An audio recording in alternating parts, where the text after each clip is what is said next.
Time for Alamogordo Town News on Crazy Radio. I'm Anthony Lucero. When it comes to news on 95.1 FM, weather always comes first. A storm system exiting the west will trigger widespread severe thunderstorms across the plains. These storms are expected to produce large hail, damaging winds, heavy rain, possible flooding, and even a few tornadoes across the region. Ahead of the sprawling system, a number of record high temperatures are possible from the upper Mississippi Valley into the Great Lakes into the Northeast. Closer to home, dry conditions are expected today and tomorrow, with isolated storms possible starting Thursday and remaining in the forecast through the weekend. These storms are not expected to become severe, but could produce some locally heavy rain and some gusty outflow winds. We'll have another look at the weather following this news. Friday, we mentioned in passing that the city of Alamogordo is now on TikTok. We didn't go much into it due to time constraints.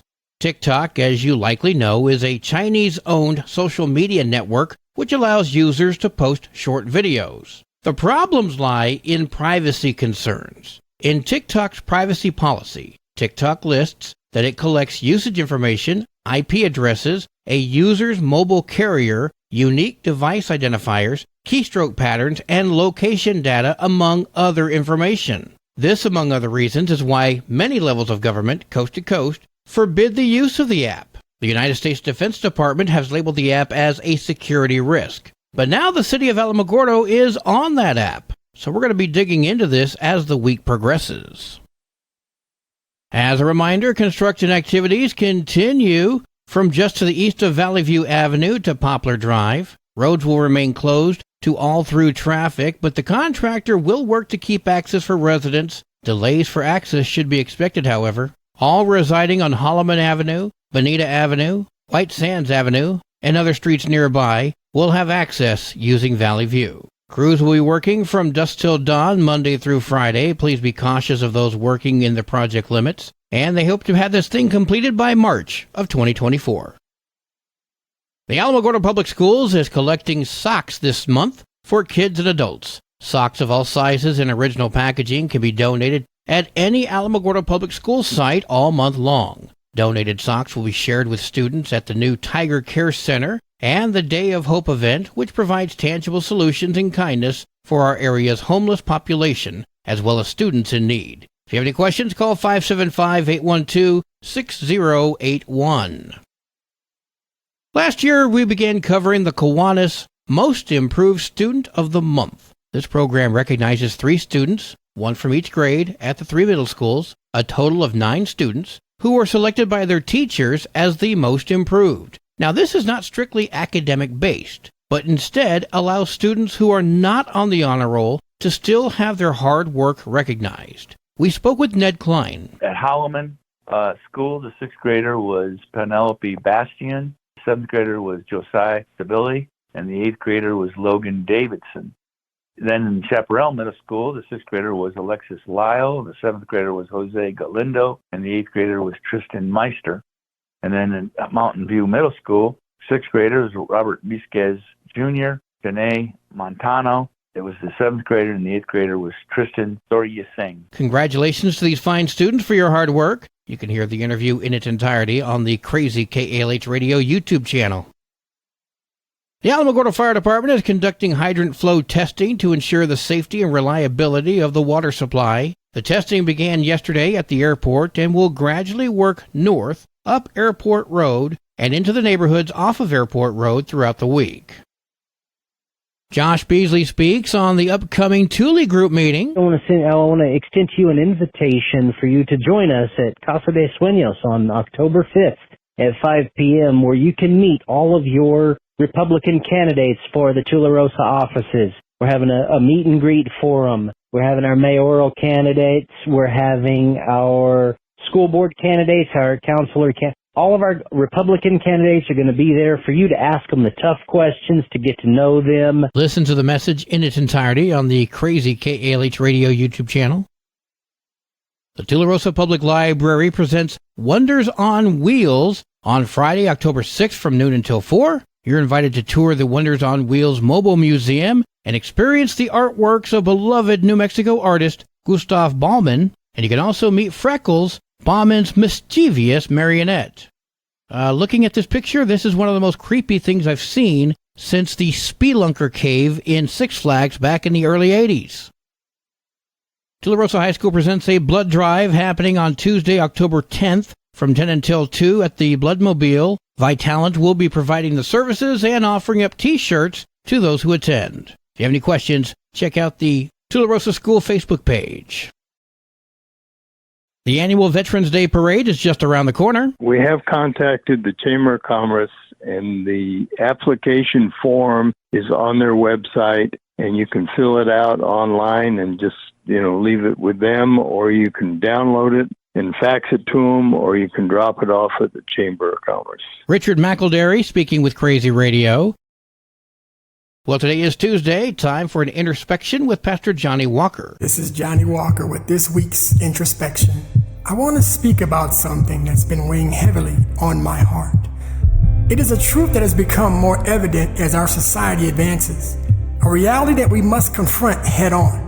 I speak of our nation's collective yearning for fame, fortune, and influence, which seems to have overshadowed the concern for our mental well-being. We find ourselves engrossed in the world outside, chasing after the next big achievement or momentary thrill, while neglecting the needs of our own house, the mental health of our communities. It is a paradox that we cannot ignore. Have we become too consumed in our pursuits? Too preoccupied to care about the struggles faced by those around us?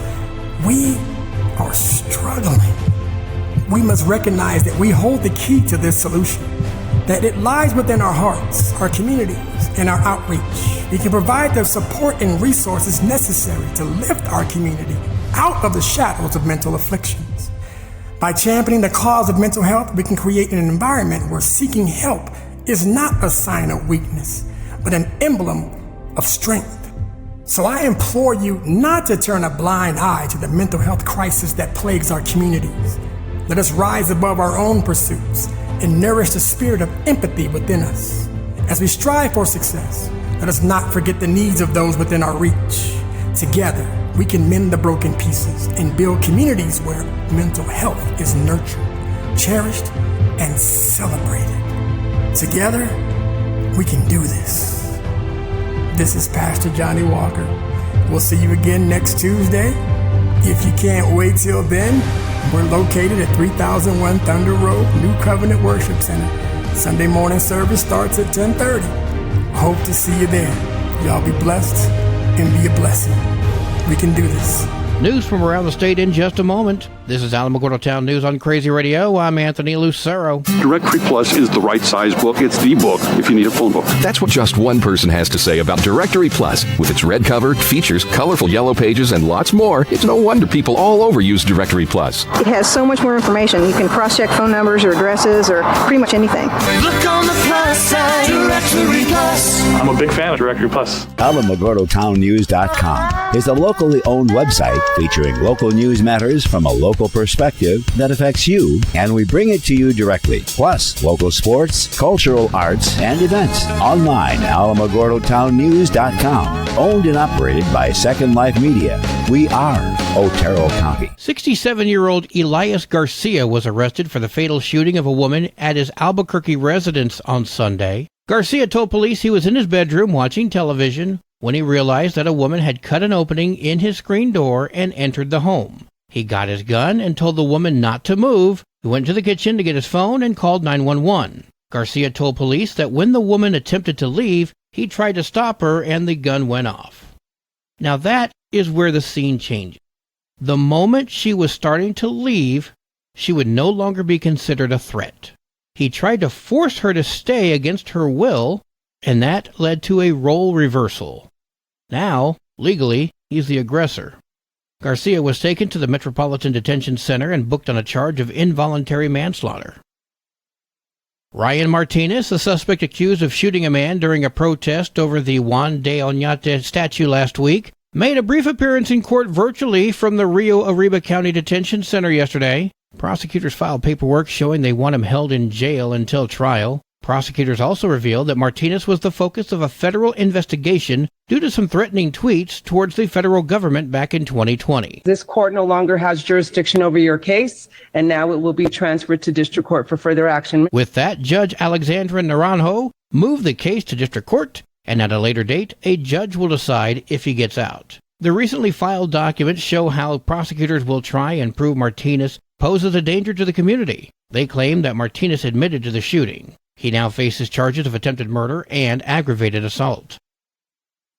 Mark Valencia is slated to spend the rest of his life behind bars after a bad haircut sparked a double murder. Valencia was found guilty in the double homicide as well as attempted murder last month after he was unhappy with a haircut given to him in Pecos. After a few hours of drinking, authorities claim Valencia grabbed a gun from his car, shot a man in the face, and then shot his girlfriend in the forehead when she tried to help the man. Valencia reportedly attempted to kill another man in the home, but he survived after hiding in a closet. Valencia was given 2 life sentences plus an extra 13 years for other charges.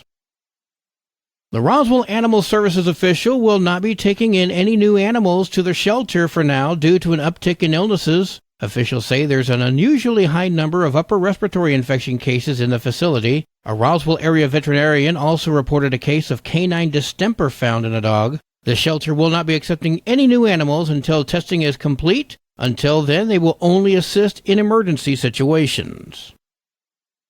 Governor Michelle Lujan Grisham has tested positive for COVID-19 again. This is the, third time or so? I don't know. Her office said that the Democratic lawmaker tested positive on Sunday and is experiencing minimal symptoms and will be working remotely throughout the week. It's unclear how she contracted the virus, but the governor was in Taiwan last month on business and a trade mission. The governor was scheduled to speak to a business group today in Albuquerque, but that event has been canceled. How much you want to bet? A new mask mandate in 5, 4, 3.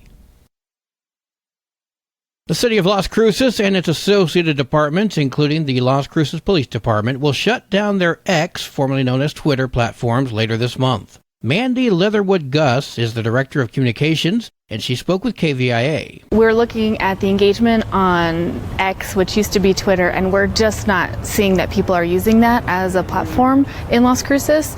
And so when we are looking at where to put our resources, it just doesn't make sense. Leatherwood Gus added that Elon Musk's purchase of the platform does not factor into the city's decision to shut down their pages. How odd that would be brought up at all, isn't it? Las Cruces, like Alamogordo, will remain on TikTok, despite the security breaches and other concerns that has led many government entities to not use that service. Sports and weather are coming up next. This is Alamogordo Town News on Crazy Radio. I'm Anthony Lucero. They are role models and educators. Their work requires a great deal of time and energy for very little pay. Who are these unsung heroes? Thanks, Coach. Thanks, Coach. The simple truth about education-based athletics in New Mexico is this. Without a committed team of coaches and administrators, they just wouldn't be possible. School sports, they bring out the best in all of us. This message presented by the New Mexico Activities Association and the New Mexico Athletic Directors Association. There are 44 matches for New Mexico volleyball today. That includes Hondo at New Mexico Military Institute, Mescalero at Hagerman, Cobry at Lordsburg, Roswell at Artesia, Mesilla Valley Christian at Cloudcroft, Alamogordo heads to Carlsbad, go Lady Tigers, and Ruidoso heads to Tularosa, go Lady Cats. 5 games scheduled for New Mexico football on Thursday, including New Mexico Military Institute at Ruidoso and Capitan at Hatch. Your Crazy Radio spot-on weather forecast for the Tularosa Basin today calls for sunny skies with winds gusting as high as 20 miles per hour. Mostly clear tonight, winds gusting as high as 18, sunny skies tomorrow. Your high today in the basin, 79, low tonight of 57, high tomorrow, 79 degrees. In Cloudcroft, sunny skies with winds gusting as high as 34 miles per hour. Mostly clear tonight with winds gusting as high as 26. Sunny tomorrow, winds gusting as high as 20. Your high today for Cloudcroft, 58, low tonight of 41, high tomorrow, 59 degrees. Local breaking news can be found on our website, alamogordotownnews.com, and learn more about Crazy Radio by visiting kalhradio.org. We've also launched the Crazy KALH Radio YouTube channel, which features our daily newscasts, complete interviews, and other information which concerns everyone in the Tularosa Basin. That concludes today's edition of Alamogordo Town News on Crazy Radio. I'm Anthony Lucero.